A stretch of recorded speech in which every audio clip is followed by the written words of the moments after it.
With the weather heating up these school holidays, more and more people are swimming. A timely warning then, with the new National Drowning Report highlighting the potential dangers associated with the water. Earlier, I spoke with Tony Taylor, Chief Executive of the Royal Lifesaving Society here in South Australia.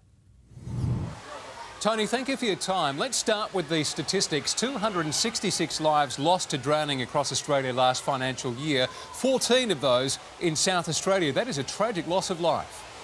Yes, it is, Brenton. The only good news about that was that there was a slight reduction in the national average over the period, which did reduce by a small percentage of 10%. However, that did not extend to South Australia, where we recorded the same figure as we have for the last 3 years. Tony, who are the victims? Are we talking people of all ages?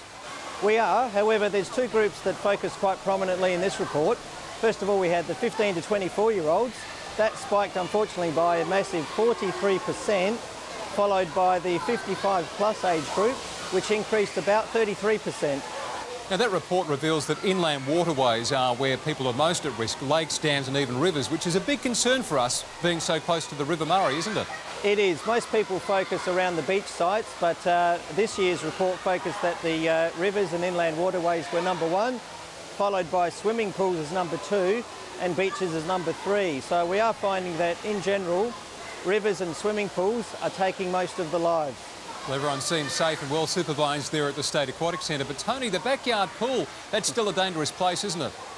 It is, and that's where most of the drownings occur, particularly for young people. There were 20 drownings last year for children under 5. Terrible statistic. 70% of those were in the backyard pool. Prevention is always better than a cure. What would you be urging people to do in terms of learning to swim and learning first aid? Well, there's really 5 key points that we would like everyone to be thinking about as we head into the summer period. Number one, in inland waterways, if you are boating and recreating, please consider wearing a life jacket. Certainly learn CPR or undertake an update if you haven't done that for a while. Please make sure that you supervise people, and particularly young children. Avoid alcohol intake, particularly around rivers and creeks.